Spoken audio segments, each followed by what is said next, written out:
Hey guys, welcome to Winning Wednesday. I know it's been a while.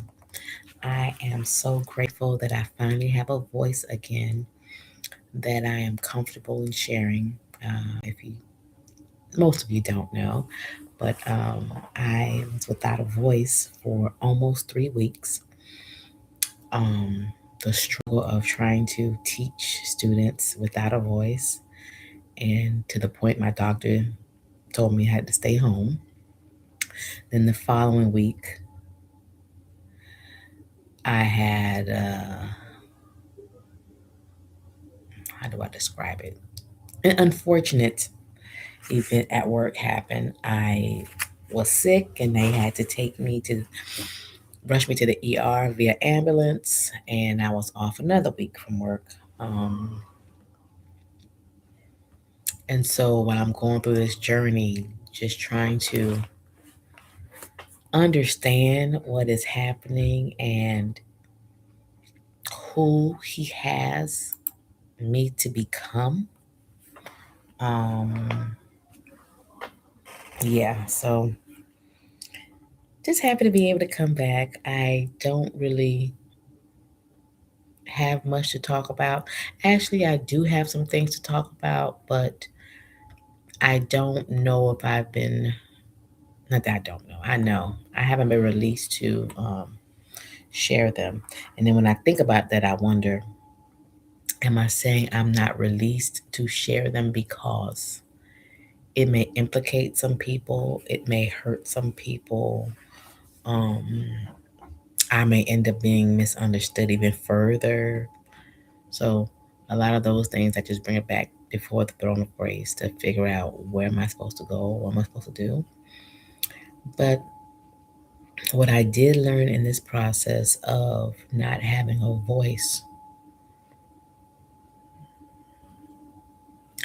I had to remind myself that even though I didn't have a physical voice, my spirit man was still rejoicing, was still declaring and decreeing the words of God. But I had to be intentional about hearing what my spirit man was saying. Me not having a voice, I felt stifled. I felt like I was imprisoned in my own self. I'm already a person who doesn't like confrontation, and I tend to be nonchalant about a lot of things. And all I had was my voice to be able to share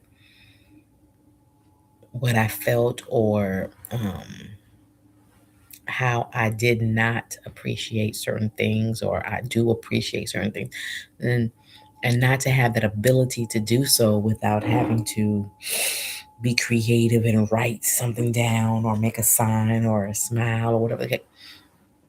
It was taxing on me, and to be in your headspace where I'm already constantly am very cerebral about things. It was not a pleasant place to be in. The doctor told me no talking whatsoever. I couldn't. At work, I had to talk. At home, I have to talk. And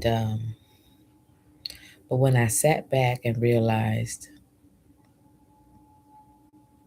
your obedience is so much better than your sacrifice, things started to play out for me. Um, the medication that they gave me, I'm breaking out, and I usually like go crazy. Oh my gosh! But I realized that, hey, it is what it is. I'm still here. So clearly there's a purpose that I have not fulfilled. Clearly there's a lesson I haven't learned, and I need to learn it, and also impact others in doing so. And so me being obedient and learning to just be quiet and just observe more than I normally do was amazing because I realized I think I was trying to communicate with my son and in sharing with him that yes, even though my physical man was unable to worship God how I wanted to, was unable to communicate my heart's desires to people like I wanted to, my spirit man nonstop was on his job, was before the throne of grace. And I was reminding him that even if the rocks, I mean, even if I don't cry, the rocks will cry out. The rocks will worship. And then he's like, how does what happen? I said, you're right. That's an inanimate object. How in the world is it going to declare and decree God's words? How is it going to worship him? How is it going to bow before him? And at that moment, the wind started blowing. And little pebbles that was on our back porch started rolling.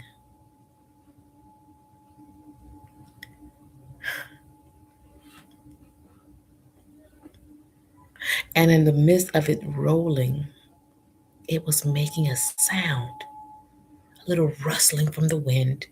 And each time it landed, it made a sound. I said, Gabriel, that's the rock crying out. That's the rock worshiping. We as believers should never allow inanimate objects to take the place of our worship.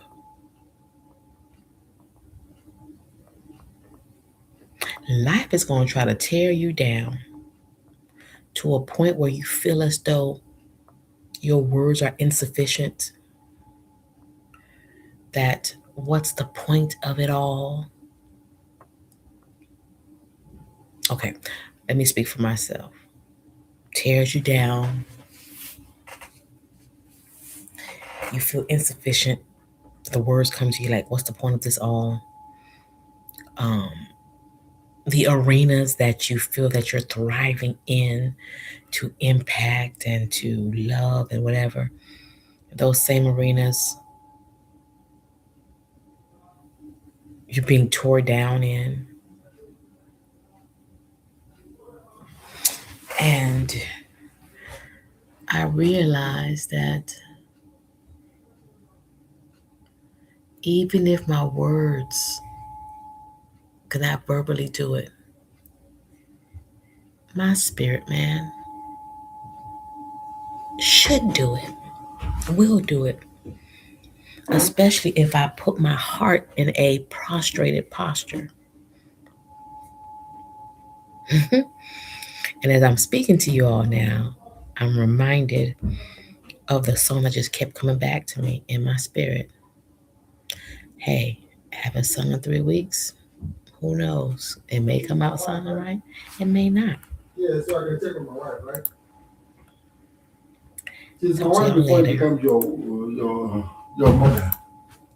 Hello, you